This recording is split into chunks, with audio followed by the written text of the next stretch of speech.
জ্ঞানেশ্বরী উচ্চ বিদ্যালয়ের সামনে একটা টোটো এসে দাঁড়ালো। যাত্রী একজন পরীক্ষার্থী। ফটক খুলতে এখনো আধ ঘন্টা দেরি।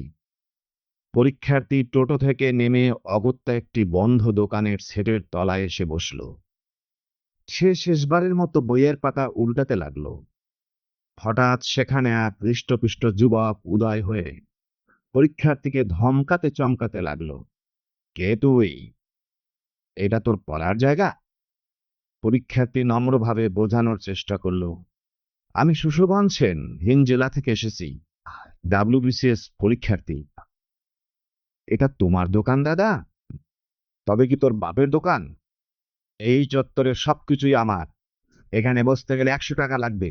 টাকাটা ঝাড়, ঝাড় তাড়াতাড়ি, নয়তো এমন থাপড়া মারবো না। না না, মেরো না, 100 টাকা দিচ্ছি।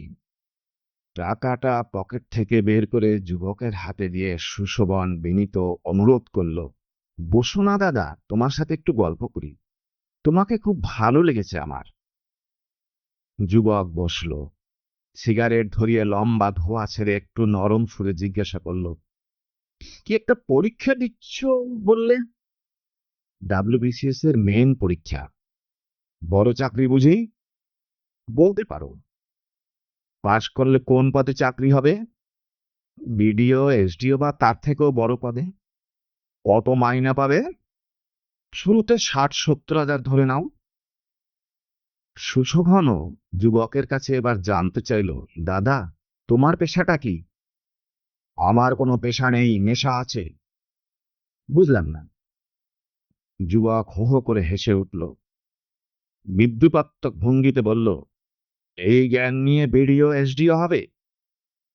আমি ভাই হাই স্কুলের দরজা অব্দিও পৌঁছাইনি। তুমি নিশ্চয়ই বিশ্ববিদ্যালয়ে পার করেছ, তাই সাধারণ কথার মানেটা বুঝতে পারলে না? না, যদি একটু পরিষ্কার করে বলো। যুবক আবারও সিগারেটের লম্বা ধোঁয়া ছেড়ে বলল, নেশা হলো টাকা কামানো। দিনে আমি 1,000-3 টাকা কামাই। আগামী দিনে এটা বহুগুণ বাড়বে। কিভাবে? 6 মাস পরে এমএলএ এর ভোট। রুলিং পার্টির নেতারা আমাকে টিকিট দেবে, পাক্কা কথা। তাহলে তো গুড নিউজ দাদা। যুবক উৎফুল্ল চিত্তে বুক চাপড়ে বলল, এই জ্ঞানেশ্বরী কেন্দ্রে একজনেই জিতবে। সে হলো এই বিক্রম বিদ্যাধরী। সুশোভন ভ্রুকুচকে বিস্ময়ের হাসি হেসে বলল, বিক্রমদা, তোমার ভিতরে তো এক মহান মানবতা লুকিয়ে আছে। কজন দেশের সেবায় নিজেকে উৎসর্গ করতে পারে বলো তো? তা যা বলেছ ভাই, দেশ সেবার মতো বড় চাকরি আর কটা আছে? কোনো ডিগ্রি লাগে না, মাসে 1.5 লক্ষ টাকা মাইনে। এমন সময় বিদ্যালয়ের ফটক খুলে গেল। তোমার মঙ্গল হোক, এই বলে বিক্রমদাকে বিদায় জানিয়ে সুশোভন ভিতরে ঢুকল। বছর খানিক পর জ্ঞানেশ্বরীর বিডিও অফিস নতুন রং ফুলমালায় সেজে উঠেছে। শীঘ্রই নবনির্বাচিত বিধায়ক আসছেন পরিদর্শনে। আরও তাৎপর্যপূর্ণ এই যে, নতুন বিডিও যোগদান করবেন একই দিনে। সময়ের ঘড়িটা যেন দ্রুত চলতে থাকলো। ঘনিয়ে এলো সেই নির্ধারিত দিন। দুজন বিশিষ্ট নতুন মানুষের পদার্পণ ঘটল জ্ঞানেশ্বরী বিডিও অফিস সংলগ্ন অনুষ্ঠান মঞ্চে। স্বাগতম ধ্বনিতে ভরে উঠল চারদিকের আকাশ বাতাস। আলোর ফলক ঝলমলিয়ে উঠল, বাজি ফাটল, পায়রা উড়ল, বেলুন উড়ল, সঙ্গীত নৃত্য পরিবেশিত হলো।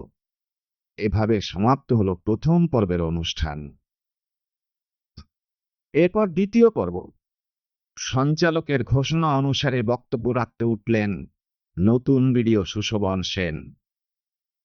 তিনি নবনির্বাচিত বিধায়ককে শ্রদ্ধা, অভিনন্দন ও নমস্কার জানিয়ে বললেন, আপনার পায়ের ধুলোয় ধন্য হয়ে উঠুক জ্ঞানেশ্বরীর জনজীবন।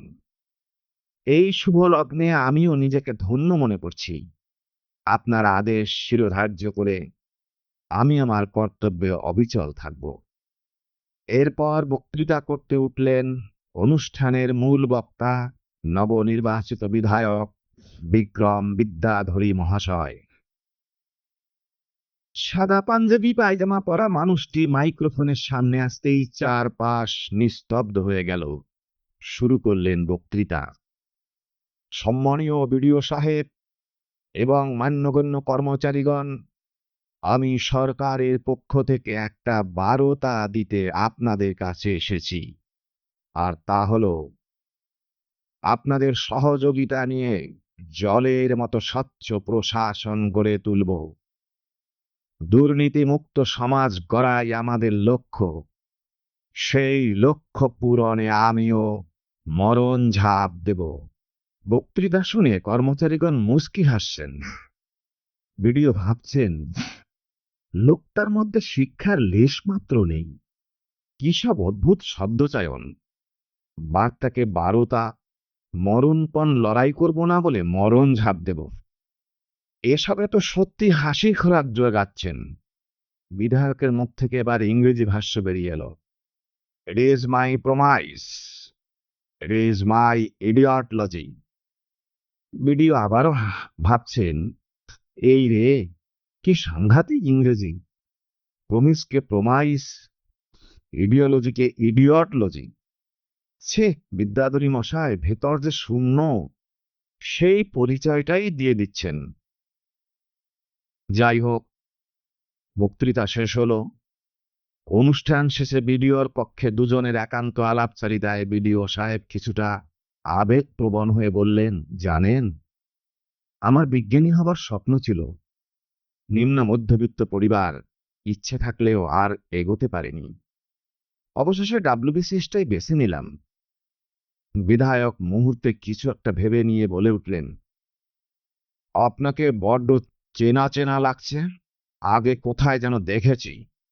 বিডিও সাহেব বললেন, এতক্ষণ আমারও ভেতরে এই প্রশ্নটাই ঘুরপাক খাচ্ছিল। আপনার এই শ্বেতশুভ্র পরিধান আমার চেনার মাঝে অচেনার বাধা হয়ে দাঁড়িয়েছিল, কিন্তু এখন বুঝতে পারছি আপনিই সেই দাদা যার সাথে আমার প্রথম পরিচয় হয়েছিল জ্ঞানেশ্বরী উচ্চ বিদ্যালয়ের সামনে। কি ঠিক তো? হ্যাঁ, আমারও মনে পড়ছে, আপনিই সেই ডাব্লিউবিসিএস পরীক্ষার্থী সুশোভন সেন। তাহলে সত্যি বিডিওর চাকরিটা পেয়ে গেলেন? আপনিও তো বিধায়ক হয়ে গেলেন, এখন আপনার হুকুমের দাস আমি। তাহলে কাজ শুরু করে দিন। এই বলেই বিধায়ক উঠে তড়িঘড়ি হাঁটা ধরলেন। বিডিও সাহেবও পেছন পেছন হেঁটে বিধায়ক মহাশয়কে এগিয়ে দিলেন তার কনভয় পর্যন্ত। রাজকীয় মর্যাদায় কনভয় যাত্রা শুরু করল। বিষণ্ণ মনে বিডিও সাহেব তাকিয়ে রইলেন, দেখছিলেন সমাজটাকে। তার অন্তর্যামী বলে উঠল, এই আমাদের সমাজ।